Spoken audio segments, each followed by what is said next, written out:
Yesterday marked the second anniversary of when Cardinal Prevost was created cardinal by Pope Francis. And we've seen this meteoric rise from mere bishop 2 years ago to our Holy Father within the space of 2 years. Fascinating to see a Chicago man, an American, rise so fast within the church. And we've seen the Crooks interview, well, pieces of the Crooks interview where Pope Leo gave an interview that was filmed by a mobile phone. And in that interview, he mentioned that he didn't want to be part of the polarization in the church.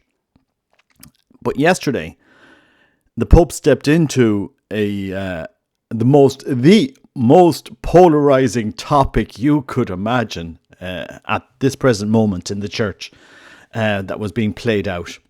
And it was a fascinating 1 minute. It was a fascinating insight about what the Pope actually thinks on certain topics. I mean, many of us were wondering, what did the Pope, or would the Pope even comment on the Cardinal Cupich fiasco in the States? For those of you who are not American, I just want to kind of fill you in. So in America, there's been a lot of discussion about applying church teaching, and you have the Cardinal Bernardine seamless garment kind of theology that we can't just focus on one particular moral issue. They're all interweaved between each other, right? And Cardinal Cupich was giving an award to a Senator, Dick Durbin, who is a Democrat, who is, more pro-abortion you could not get. You know, he is a staunch advocate for abortion. And he also happens to be a Catholic. And so Cardinal Cupich was giving him an award, even though in his own diocese, his own bishop had forbidden him to receive communion because of his pro-abortion views. So you had bishop after bishop in America coming out against Cardinal Cupich. I mean, it's unprecedented that you see this level of division playing out amongst American bishops.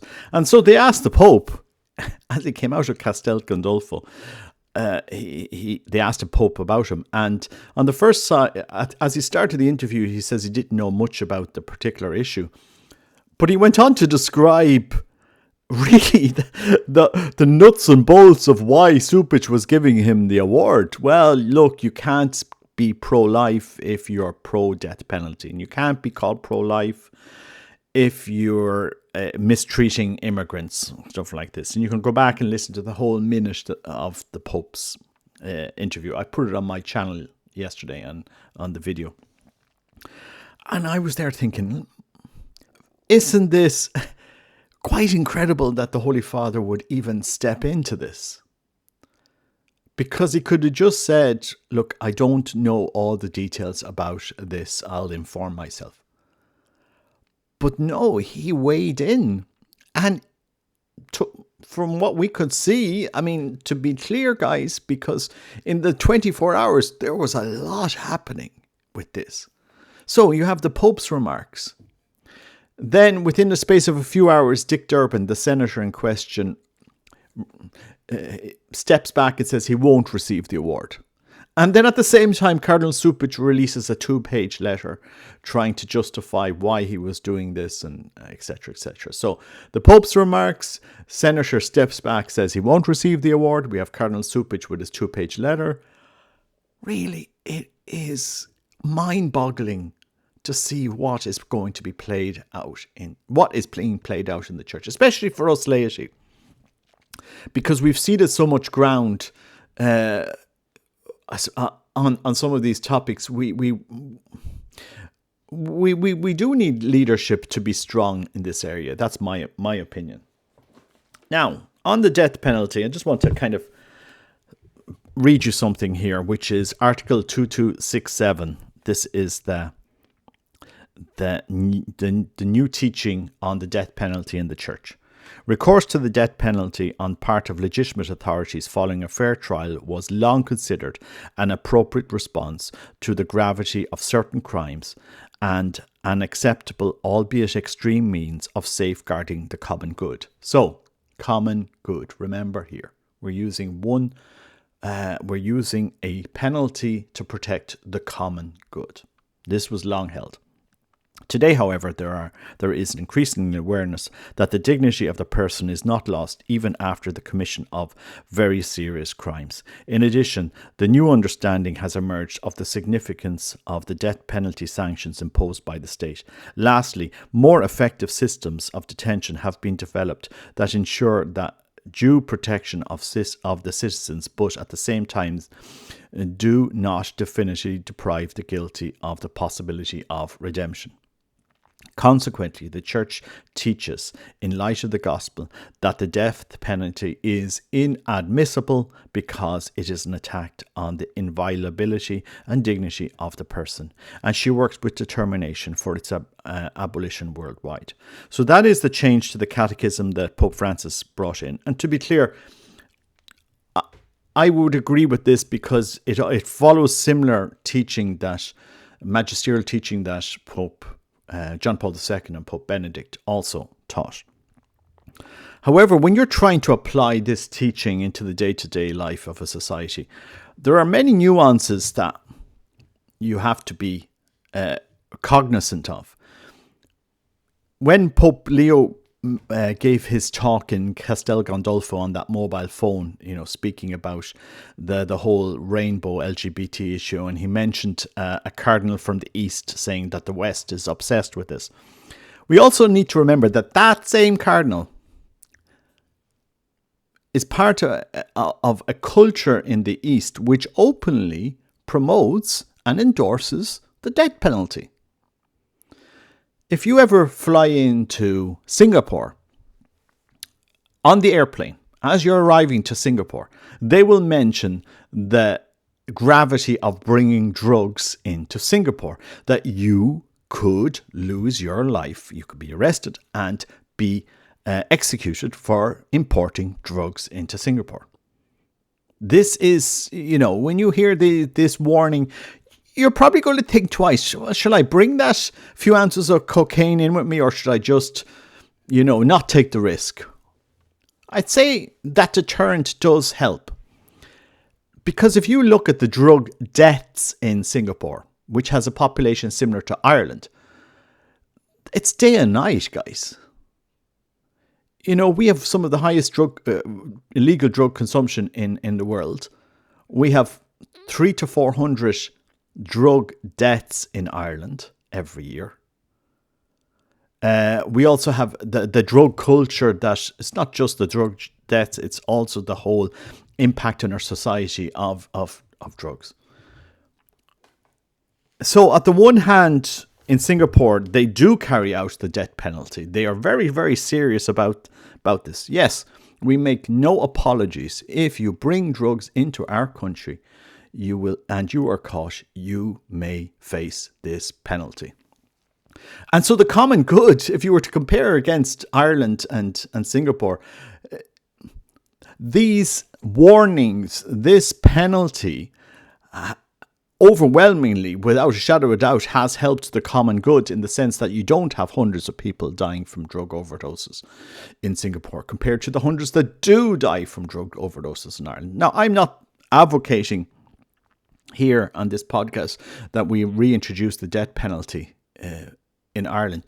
But if you want to take a step back here and look at the whole patchwork of where this penalty is applied and where it's not, and the impact that it has on societies, you could say that, in my opinion, that impact in Singapore has a massive benefit to the common good.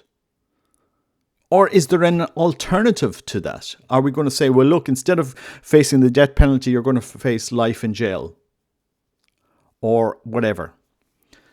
I mean, we give warnings about you could be killed if you drive irresponsibly all the time. We scare people. If you drive badly, you could have an accident and you could be killed.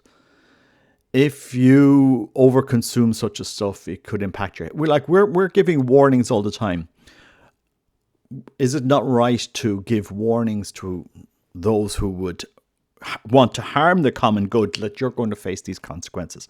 And the reason I'm speaking about in this kind of frame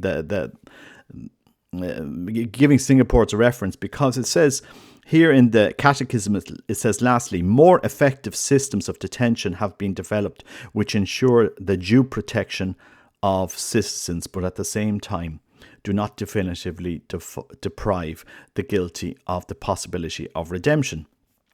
Not every country has these effective systems.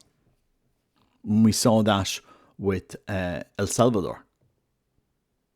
So when you have ineffective systems of detention, which El Salvador had, practically open prisons, gangs running around, dozens and dozens of deaths every day. It was the highest murder per capita in the world until you had Bukele that came in and, cleaned house.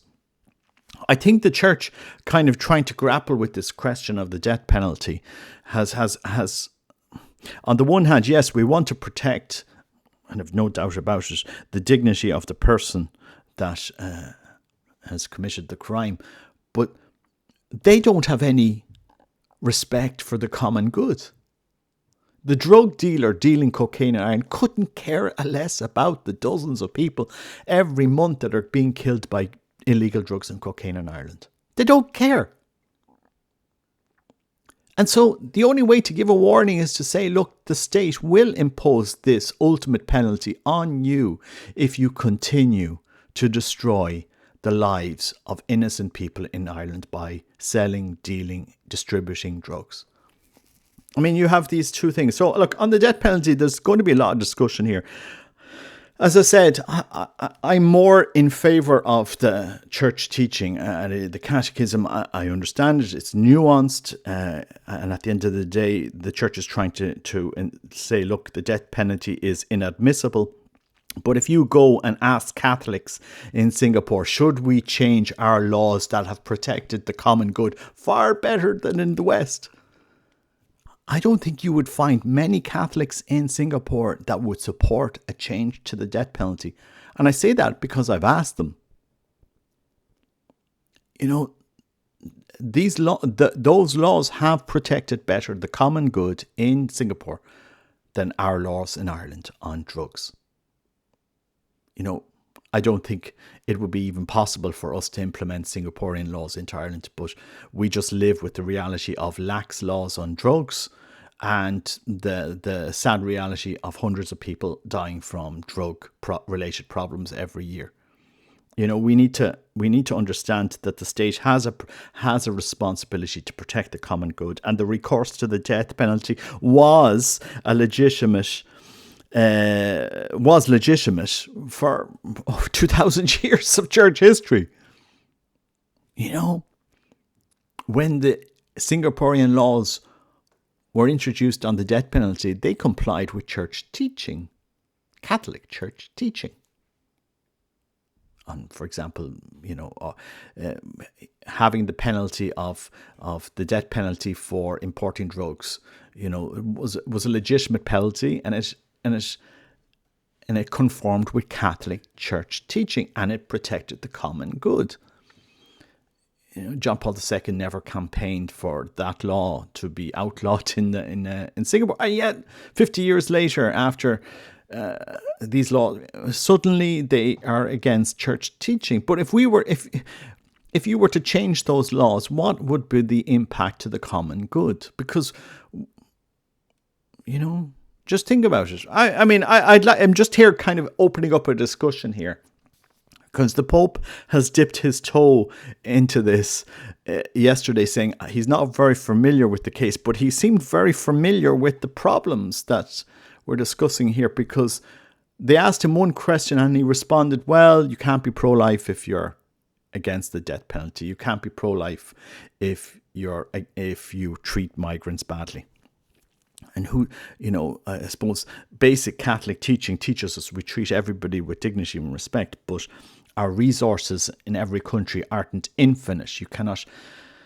our love may be infinite, but it can only be applied finitely. And the whole topic on immigration is a hot potato in so many countries, because we see this changing our culture. Some people think that's fine, and some people don't. But in order for immigration to work properly, you should have complete and proper consultation nationally, and so that as a country, people are comfortable with what you're trying to do.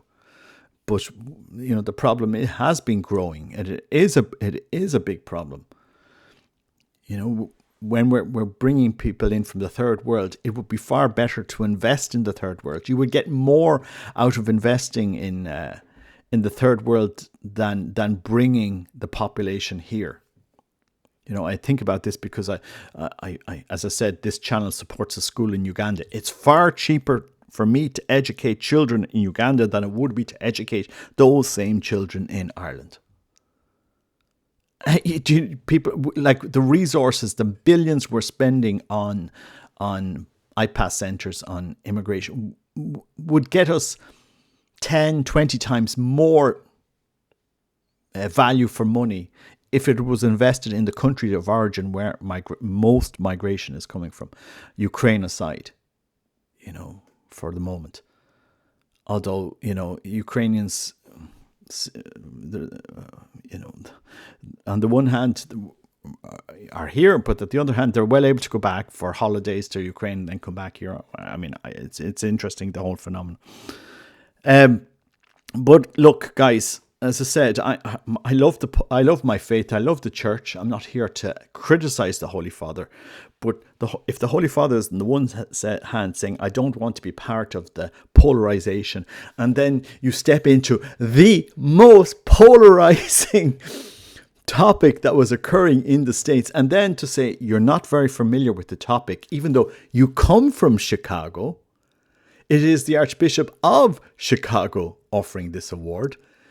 You speak English, surely you would have more or less the gist of what is happening in the American church. It's not like you need your secretaries to translate to you what is going on there.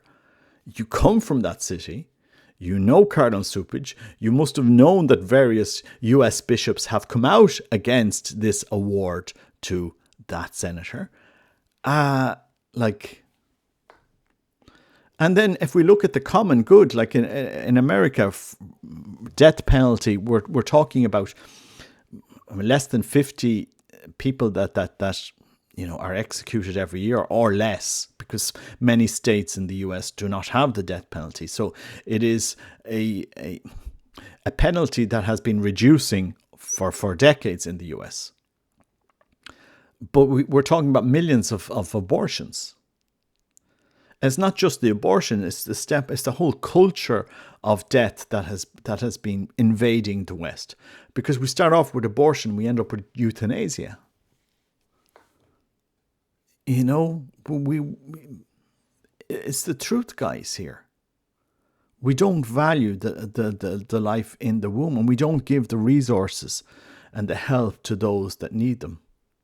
We are spending millions on supporting migrants, but we will not spend that money on supporting unwed mothers. We will kill off our own population over trying to defend the import of another population. I mean, in Ireland we have 10,000 abortions a year, and during the referendum debate in Ireland, they said it was going to be rare, that things weren't going to change. We would just stop exporting our own problems. But we went from 2,000 abortions prior to the referendum, people travelling, to 10,000 abortions and growing at this moment in time. North and south, if you add the northern figures, we have children born alive that are left to die. That is the truth of it, guys.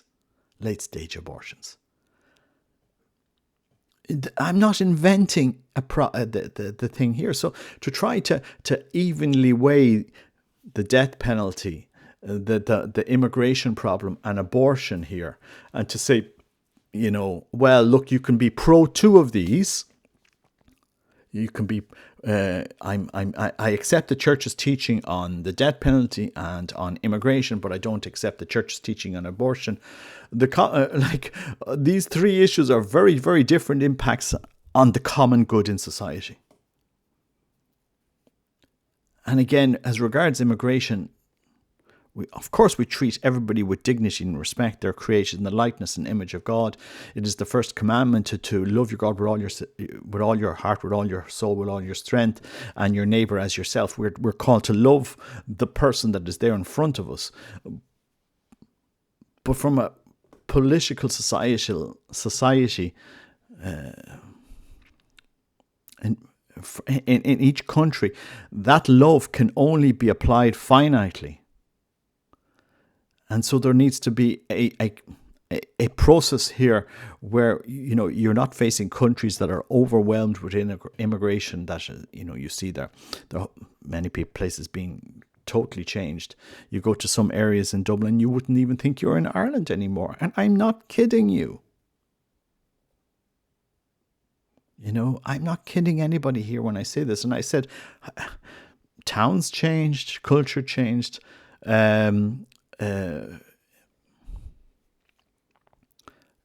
over the next 20, 30 years, we will see more mosques built in Ireland than we will see Catholic churches built. And some people say, well, that's a good thing. The Catholic Church has been dominating Ireland for too long. Okay. 20, 30, 40 years, is this going to not polarize Ireland more? Is this not going to create more problems than unintended problems that we've seen in other countries? I mean, these are political decisions that need to be made. Anyway, this went on for too long here, but as I said, I found his comments fascinating, but he could not have stepped into a more polarizing question than what he stepped into yesterday. Instead of saying, I'm not familiar with the case, I'll have to check, I'll have to let my secretaries respond to that later on, or something like that. No, but he precisely steps into the Cardinal Bernardine seamless garment, more or less a kind of siding with Cardinal Cupich on this, saying, well, look, we're not changing church teaching, it is what it is, but we need to look at the bigger context, and you can't be pro-life if you're pro-death penalty, and you can't be pro-life if you're treating migrants badly.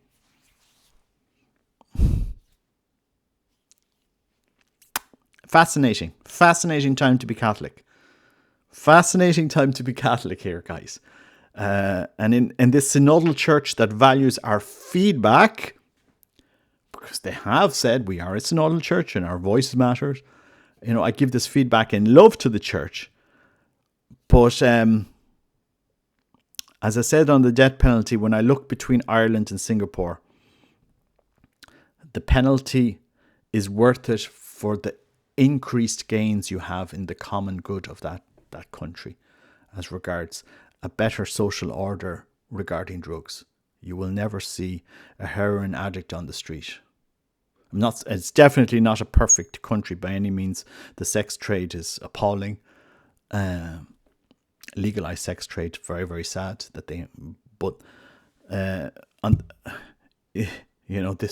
this is the country that they've, but I suppose we need to learn from what's best practice.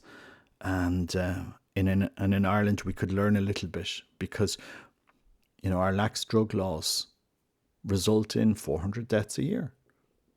And we say we're against the death penalty, and yet we're administering the death penalty to 400 people every year by allowing a drug trade in Ireland. In effect, we could stop it. It would be hard. We could say, well, look, if you are a drug dealer, you will face trial and you may face the death penalty. That might wake up some drug dealers. And after a few of them have been executed, it might change a whole culture on our drugs. But I don't think we have the guts or the ability to actually tackle these things. So we allow the death penalty on another level that we just let it happen. We let it happen. Think about it, guys. As I said, our laws should safeguard the common good. And I don't personally think that in Singapore changing the law on the death penalty would actually be a benefit to the common good. I think it would be a step backwards. And if you ask Singaporeans, they would most probably agree with me. Catholics, they would say some laws do protect the common good. Anyway, let me know what you think in the comments. Fascinating time to be Catholic. So much happened in 24 hours. You couldn't make it up, from the Pope's comments to the press as he left Gandolfo, to the senator withdrawing from the award, to Cardinal Cupich issuing a letter. To say the Pope wasn't aware of this situation, I find it interesting. But, he is the Pope of the Universal Catholic Church, and it's not just America that has problems. There's many countries that have different problems, so we have to pray for the Pope. But it's fascinating time. God bless you. Take care. Bye-bye.